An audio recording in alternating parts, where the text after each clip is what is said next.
Isso é muito triste. Eles não deveriam estar nisso. Essas pessoas foram enganadas. E esses caras ganharam, pelo que a gente sabe, tá? Dezenas de milhões ludibriando esses caras. Lembra quando o Bolsonaro passou a eleição, ele pediu um Pix pra ele.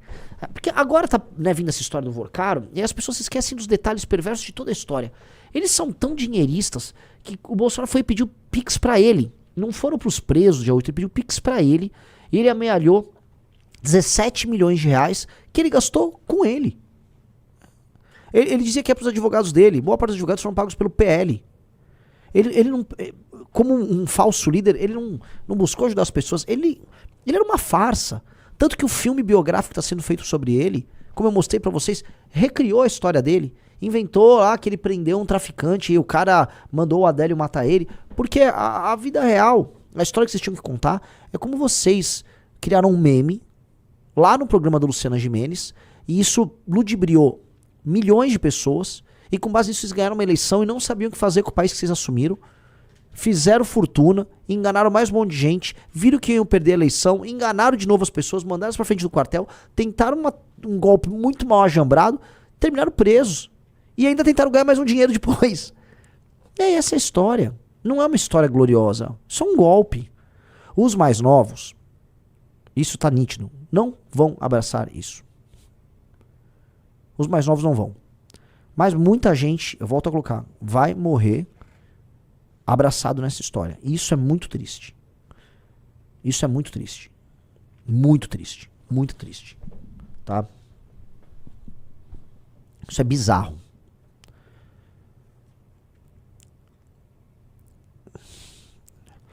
E aí, né, como eu já falei pra vocês, né, existe um filme que eu sempre recomendo, é do Alexandre Dumas, a história, O Homem da Máscara de Ferro. Eu acho muito bom, porque eu sempre falei isso. Eu já tinha percebido essa história quando houve o surgimento dos primeiros ex-MBL, tá? E o que acontecia? Uma pessoa que entra pra MBL, ela sabe, e quando nos conhece não só o topo, mas conhece o sistema de valores da própria militância, ele sabe que nós estamos certos e que nós somos valorosos no que nós fazemos. E aí muitas pessoas, elas querem ascender na estrutura do MBL rápido, ou querem mandar, ou têm ideias. Porque existe um grande problema na falta de humildade, que é a pessoa que não tem muito talento, mas ela tem ideias. Aí essa pessoa tem ideias. O João Bétega, que foi do MBL, ele tinha ideias. Ele falava, mas Renan, e se fizermos vídeos apoiando o Bolsonaro? Nós vamos crescer mais. Era uma ideia. Ele achava essa uma boa ideia. Ele achava que, ele teve uma epifania e que nós éramos pouco generosos e não ouvia a ideia dele. Ele nunca seria líder de nada. Tanto que ele saiu do MBL, ele não é líder de nada. Ele grava igual um replicante. Ele é uma IA de si próprio. Ele grava todo dia o mesmo vídeo. É o mesmo vídeo. Se você pegar, o Riso vai abrir. Abra o Instagram do João Bétega pra ver. Mas o que é o ex-MBL? Né? Ele é um cara que percebe que ele é uma versão pior do que é o MBL. E aí aquilo faz mal pra ele e ele precisa sair do MBL, tentar imitar as coisas que o MBL faz e tenta de maneira obsessiva fazer o mundo esquecer do MBL. Porque o MBL gera uma sombra gigantesca neles. Por quê? Porque o que é certo gera uma sombra no que é errado. Nós, para todos eles, deveríamos desaparecer. Que é o que acontece no livro O Homem da Máscara de Ferro, no filme O Homem da Máscara de Ferro. São dois irmãos gêmeos, né? E aí um irmão prende o outro, que era pra ser o rei, com uma máscara de ferro pra que ninguém visse o rosto dele. Nós somos o rei aprisionado com a máscara de ferro. Que ninguém poderia ver que era o verdadeiro rei. E que é aprisionado. Então, qual é a função desses caras todos? É tentar aprisionar. As pessoas não podem saber o que é o MBL. Porque se as pessoas descobrirem o MBL, as pessoas vão falar o MBL tá certo. E se o MBL tá certo, nós não podemos existir porque nós somos ruins. Aí tá a imagem do filme. Esse é um grande filme dos anos 90. É assim, até com um amigo nosso que tá aqui, é assim como Troia, um daqueles filmes que todo mundo falou que era ruim. E aí o tempo passa. E você fala, porra, né? Em tempos de Christopher Nolan fazendo Odisseia, isso aqui era uma obra-prima quando a gente olha, sabe? Mas eu vou dar um exemplo da pessoa mais obcecada com o MBL. Com o mais obcecado do... E esse não é nenhum ex-MBL, Porque ele tentou sempre imitar o MBL paralelamente, tá? Mas que ele sabe que nós somos muito superiores, tanto que imita tudo que eu falo.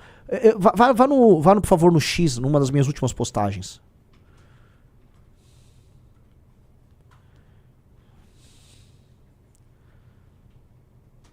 Vamos lá, vou só descer mais um pouquinho, Esse aí. Veja só. Isso aqui é maravilhoso, tá? Essa moça... esse cara, desculpa, eu tava confundindo com outra pessoa. Esse cara, Nicolas Ferreira, ele decretou, quando o Arthur soltou o áudio, o MBL acabou. E ele ficou fazendo um périplo pelo programa Pânico, do Patético Emílio, e outros programas, foi no Brasil Paralelo, pra decretar, o MBL acabou, ele traiu o Bolsonaro, ele acabou, olha lá, o MBL acabou. Por que ele fazia isso? Ele via desesperadamente que o MBL tinha um projeto que era tão organizado, é uma coisa tão grande, e ele não é capaz, porque ele não é dotado da capacidade cognitiva, da imaginação, e sequer da capacidade de se organizar, ele não era capaz de entregar algo assim. Mas ele falou, mas eles eram jovens, então eu vou pegar os jovens de direita como eles, e eu vou fazer a mesma coisa, só que puxando o saco do Bolsonaro, e eu vou crescer muito mais rápido.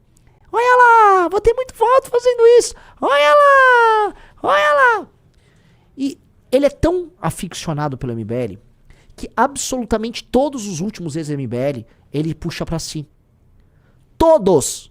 Como ele pode odiar tanto ou ignorar tanto uma organização ao qual o refúgio ele trata como prioridade?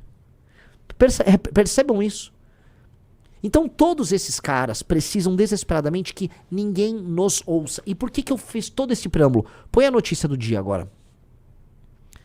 Campanha de Flávio Bolsonaro diz que ele não irá a debates se Renan Santos for. Eu sei que a interpretação original de todo mundo é: o Flávio não quer que eu vá aos debates porque eu vou surrá-lo nos debates. Quem assiste as minhas sabatinas todas sabe que eu não vou lá no jornalista lacrar. O Riso tem aqui. Eu lacro pra cima dos jornalistas, mesmo quando eles são ofensivos comigo? Nunca. Eu nunca lacro.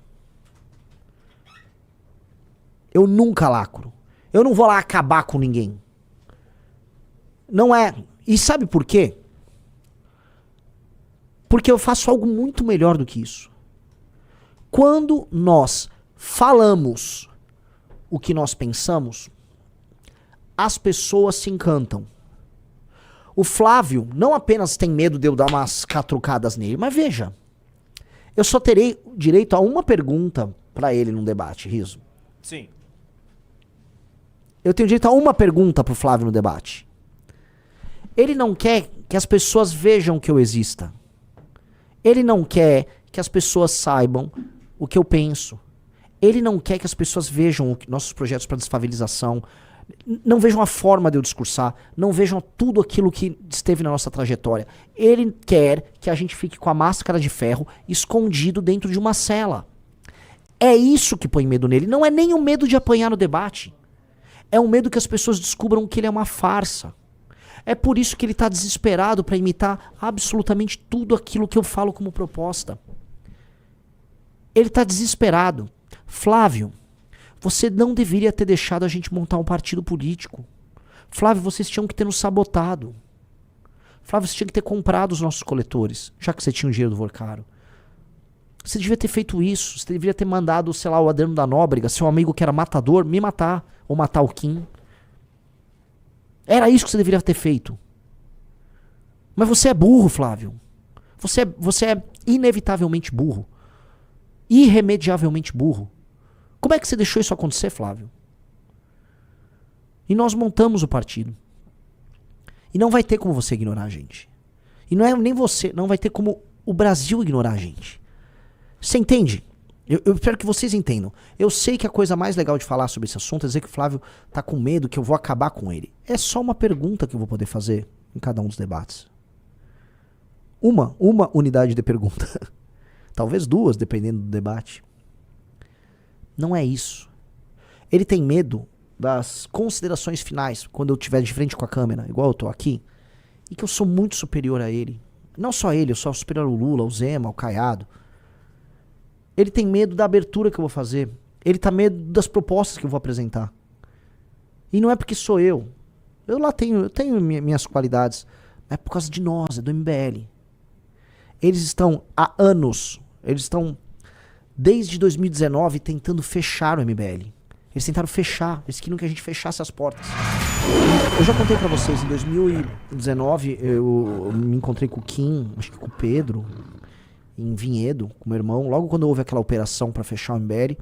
E a gente falou, talvez seja o caso da gente fechar o MBL, vamos tocar nossa vida. E ali, por uma pequena teimosia, acho que minha e do Kim, falou, não, vamos continuar, vai. E aí veio aquela eleição pra prefeito do Arthur, e a gente falou, cara, a gente é muito bom. E existe algo aí. E dali em diante,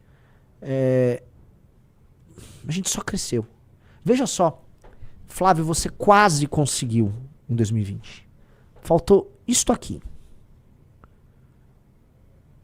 Você quase conseguiu.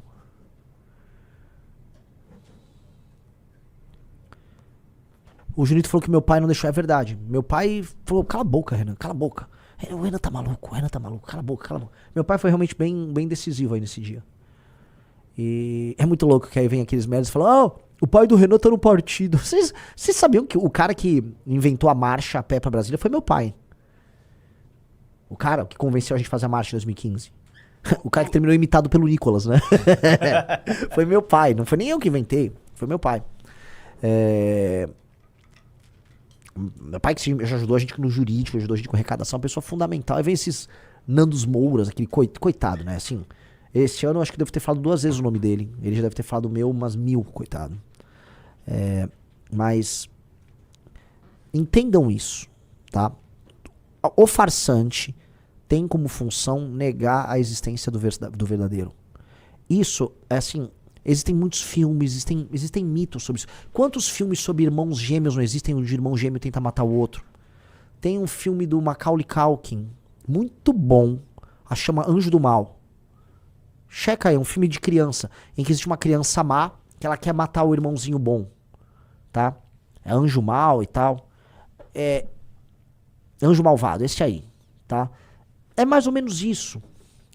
É mais ou menos a história do Caim e do Abel, entendeu?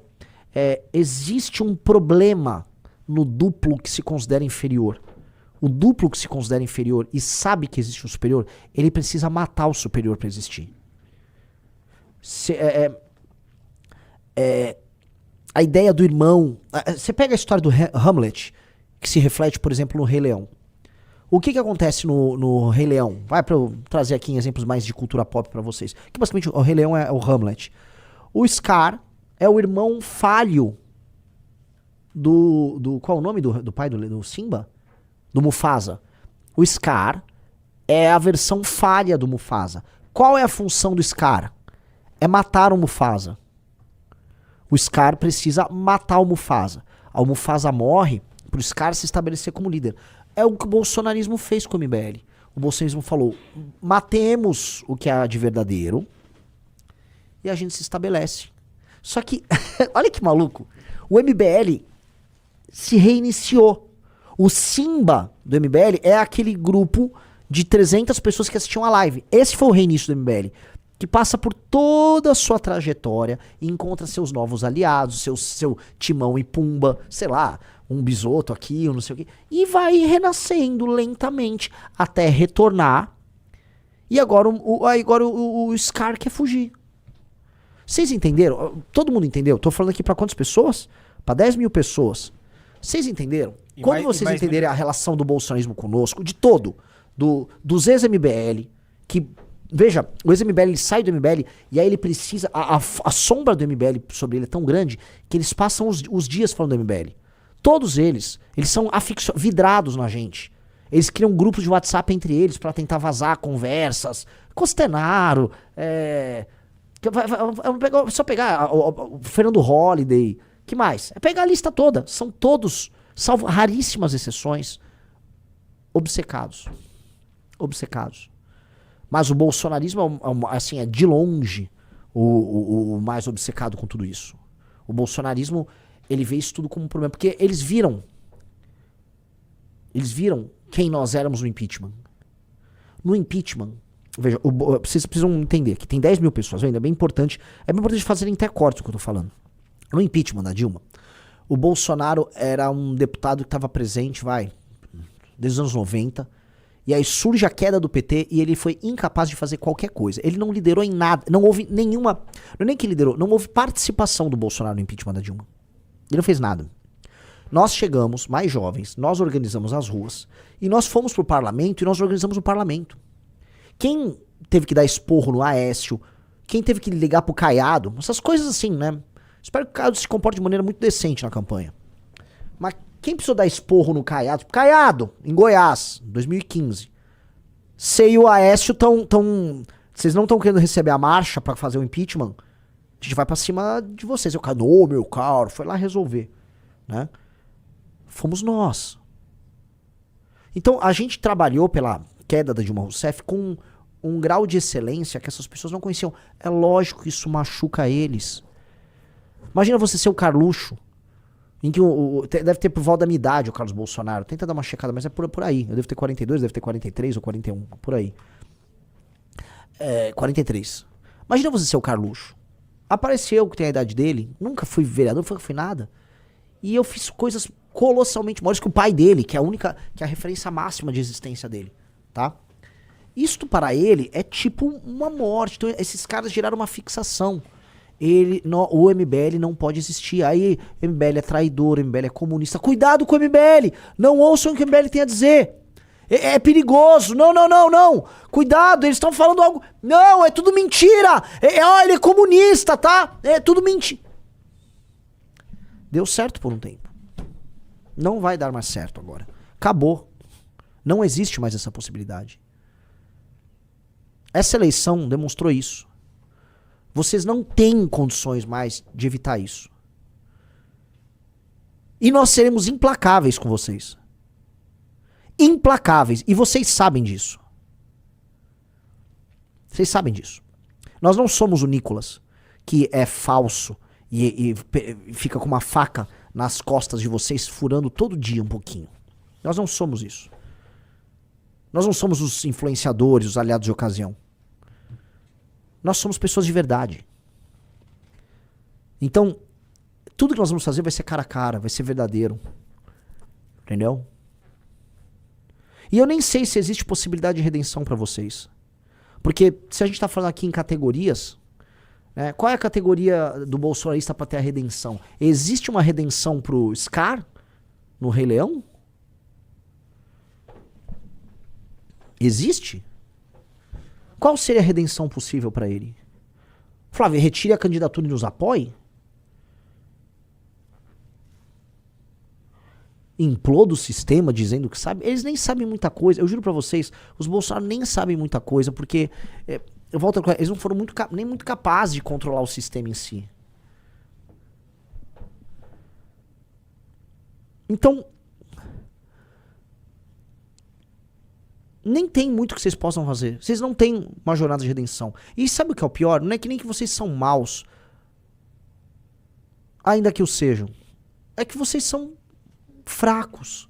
E, infelizmente, a democracia, num país em que as pessoas tiveram uma péssima educação, num país em que a sensibilidade artística, cultural das pessoas nunca foi devidamente cultivada, as mentiras que vocês plantaram, elas colaram pra muita gente.